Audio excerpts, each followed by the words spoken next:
Coucou toi, je me présente, je m'appelle Chanel et j'adore raconter des histoires.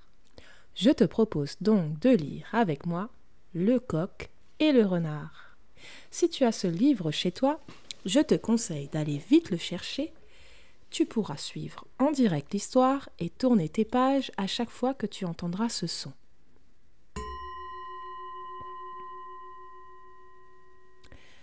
Si tu n'as pas ce livre près de toi, ce n'est pas grave. Tu peux tout simplement écouter l'histoire et faire grandir ton imagination. Sympa, non? Allez, installe-toi confortablement pour pouvoir suivre l'histoire et laisse-toi porter. On y va?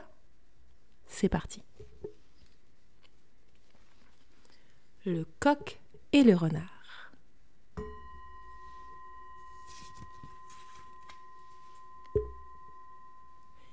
Il était une fois une école pleine d'animaux. Dans la cour de récréation, des grenouilles farceuses, une autruche rigolote, des lapins. Toutes sortes de petites et de grandes bêtes prêtes à s'amuser. Et même un coq champion de billes.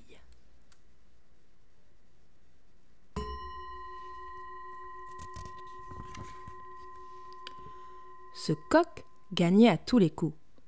Dans la cour, dans la rue, devant l'école et même en classe sous les tables. Il gagnait aussi les yeux bandés en lançant ses billes avec son bec sur une patte ou de dos. Trop fort. Impossible, impossible de le battre. Même le renard, pourtant habile, n'y arrivait jamais.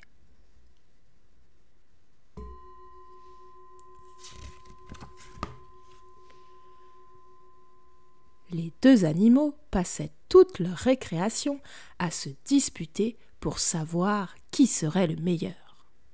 Le renard perdait à chaque fois, et tout le monde se moquait de lui. Ces deux-là ne s'aimaient pas. Le renard cherchait sans cesse comment coincer le coq ou lui jouer un mauvais tour.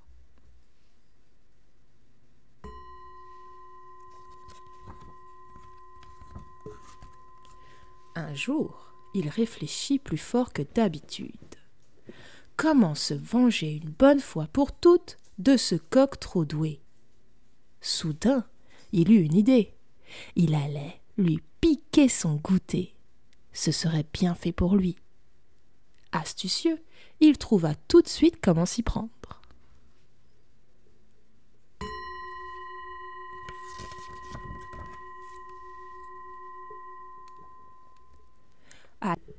À l'heure de la récréation, le renard adoucit sa voix et posa sa patte autour de l'épaule du coq.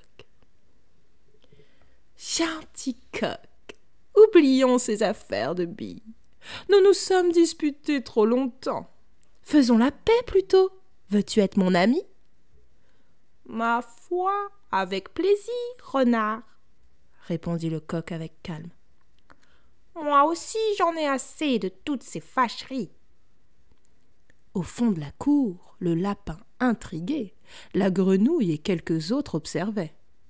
Très surpris de voir les deux ennemis papoter ensemble, ils se rapprochèrent et grimpèrent les uns sur les autres pour mieux voir.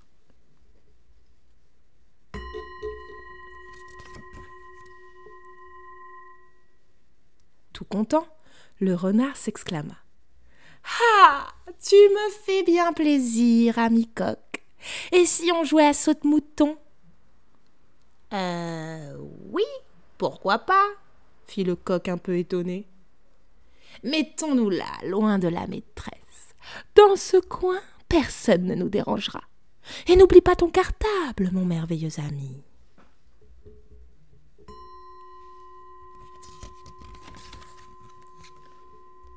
« Comme ton sac me paraît lourd !» fit observer le renard, en ne lâchant pas des yeux le cartable qui contenait le goûter du coq. Malin, il ajouta. « Veux-tu que je m'en occupe ?»« Non, tu es bien gentil, renard.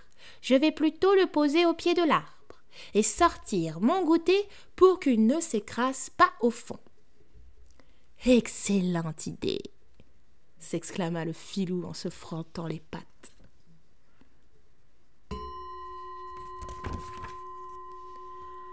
Le renard continuait à réfléchir à toute vitesse.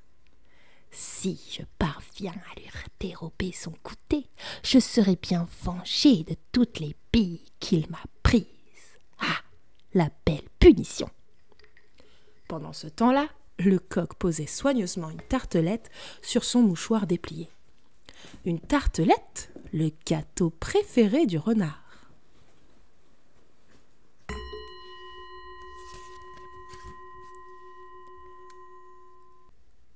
Tu permets que je commence par goûter, ami renard? Tu ne veux pas plutôt prendre le temps d'aller te laver les ailes d'abord? Proposa l'animal qui voulait rester seul avec la tartelette. Abandonner un instant mon nouvel ami? Impensable, voyons, répondit le coq.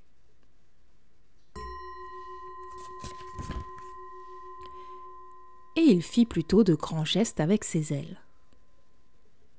Que fais-tu, le coq? Pourquoi t'agites-tu ainsi? Ma foi, répondit le coq d'un ton tout tranquille. J'appelle tous mes autres amis, ce sera plus sympa de jouer à plusieurs.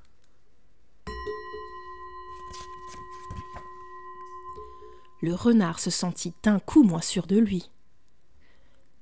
Devine à qui j'ai pensé, ajouta le coq. Et il montra de l'aile les deux énormes chiens-loups à l'autre bout de la cour, des grands de CM2.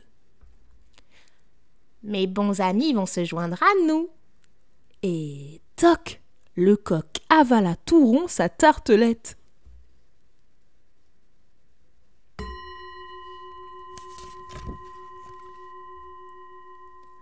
Voyant que les grosses bêtes fonçaient vers lui, le renard effrayé prit ses pattes à son cou et disparut à toute vitesse.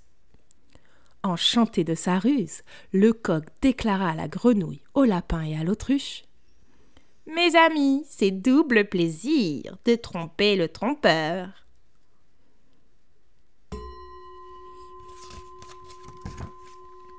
À ces mots, les grenouilles farceuses, l'autruche rigolote et le lapin rejoignirent les chiens-loups et le coq.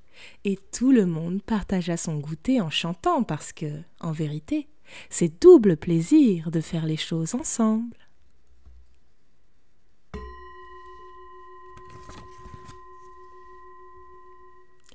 Cette histoire provient d'une fable de Jean de La Fontaine que je vais te lire. Le coq et le renard. Sur la branche d'un arbre était en sentinelle un vieux coq adroit et matois. « Frère, dit un renard adoucissant sa voix, nous ne sommes plus en querelle. Paix générale cette fois. Je viens te l'annoncer. Descends que je t'embrasse. Ne me retarde point de grâce. Je dois faire aujourd'hui 20 postes sans manquer. Les tiens et toi pouvez vaquer sans nulle crainte à vos affaires. Nous vous y servirons en frères. Faites-en les feux dès ce soir. Et cependant, viens recevoir le baiser d'amour fraternel. Ami, reprit le coq, je ne pouvais jamais apprendre une plus douce et merveilleuse nouvelle que celle de cette paix, et ce m'est une double joie de la tenir de toi. Je vois 2 lévriers qui, je m'assure, sont courriers que pour ce sujet on envoie. Ils vont vite et seront dans un moment à nous. Je descends, nous pourrons nous entrebaiser tous. Adieu, dit le renard, ma traite est longue à faire. Nous nous réjouirons du succès de l'affaire une autre fois. Le galant aussitôt tire ses grègues, gagne au haut, mal content de son stratagème. Et notre vieux coq en soi-même se mit à rire de sa peur, car c'est double plaisir de tromper le trompeur. Alors, est-ce que tu as aimé cette histoire? Et est-ce que toi aussi, dans ton école, tu aurais un petit renard? Je te laisse y réfléchir et en attendant, tu pourras toujours lire d'autres histoires juste après. Merci à toi.